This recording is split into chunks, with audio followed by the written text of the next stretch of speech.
तेनालीराम राजा कृष्णदेव राय के दरबार के सबसे चतुर और बुद्धिमान मंत्री थे। उनकी सूझबूझ और समझदारी के कारण उन्हें पूरी दुनिया में प्रसिद्धि मिली।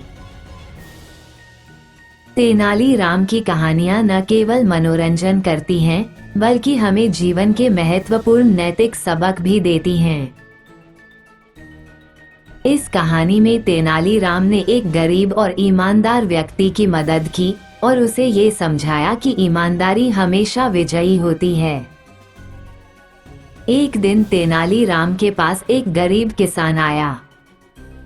वह दुखी और परेशान नजर आ रहा था। उसने तेनालीराम से कहा, मंत्री जी, मैं बहुत परेशान हूँ।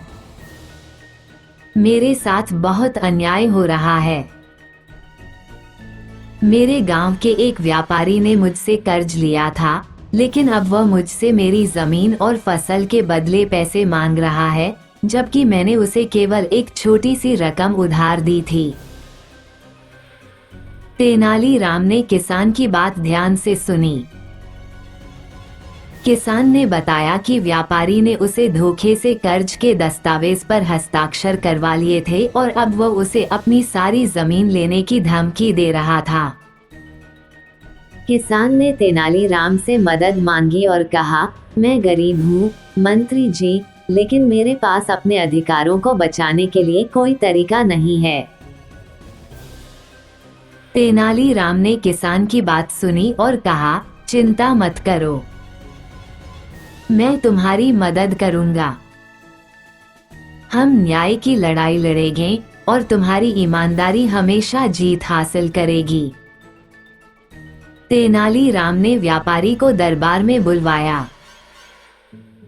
व्यापारी बहुत चालाक और झूठा था और उसने सबको यह विश्वास दिलाया था कि वह किसान का कर्ज चुकता करवा चुका है। व्यापारी ने कहा, महाराज, ये किसान मुझसे कर्ज लेने के बाद अब अपनी जमीन और फसल की पूरी कीमत देने से मना कर रहा है। मैं उसे उसकी जिम्मेदारी याद दिला रहा हूँ। तेनालीराम ने व्यापारी की बातों को ध्यान से सुना और फिर मुस्कुराते हुए किसान से पूछा, क्या तुम्हारे पास किसी प्रकार का कर्ज का प्रमाण है? किसान ने कहा, मंत्री जी, मेरे पास कुछ भी नहीं है, केवल कुछ पुरानी बातें हैं। तेनालीराम ने व्यापारी से पूछा, क्या तुम्हारे पास कोई दस्तावेज है जो ये साबित करे कि तुमने किसान से कर्ज लिया था? व्यापारी ने कहा, जी हाँ, मेरे पास कर्ज के दस्तावेज हैं। तेनालीराम ने फिर दोनों को दरबार में बुलाया और एक चतुर योजना बनाई। उन्होंने दोनों से कहा, हम न्याय की प्रक्रिया में भगवान का सहारा लेंगे। हम एक जादुई मिट्टी का बर्तन लाएंगे। इसमें हम कर्ज के दस्तावेज डालेंगे। अगर व्यापारी सच कहता है तो दस्तावेज उस बर्तन में खुदा रहेगा और अगर किसान सच बोलता है तो दस्तावेज बाहर गिर जाएगा। तेनालीराम ने व्यापारी से कर्ज का दस्तावेज लिया और उसे बर्तन में डाला। फिर उन्होंने कहा, अब देखिए, यदि दस्तावेज बर्तन में रहेगा तो इसका मतलब व्यापारी सच बोल रहा है, लेकिन अगर दस्तावेज गिर जाता है तो इसका मतलब किसान सच बोल रहा है। जब दस्तावेज को बर्तन में डाला गया तो एक अजीब बात हुई। दस्तावेज बर्तन से बाहर गिर गया।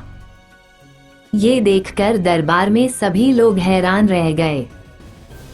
व्यापारी का चेहरा उतर गया और वो समझ गया कि तेनालीराम ने उसकी चालाकी को पहचान लिया था। तेनालीराम ने व्यापारी से कहा, देखो, तुमने झूठ बोला और किसान की ईमानदारी को झुठलाया। अब तुम्हें अपनी गलती का एहसास हो गया है। व्यापारी ने सिर झुकाकर अपनी गलती मानी और किसान से माफी मांगी। राजा कृष्णदेव राय ने तेनालीराम की सूझबूझ की सराहना की और किसान को उसकी जमीन और फसल वापस करने का आदेश दिया। व्यापारी को कड़ी सजा दी गई और उसे ये समझाया गया कि झूठ का हमेशा अंत बुरा ही होता है। इस कहानी से हमें ये सीखने को मिलता है कि ईमानदारी हमेशा सफल होती है।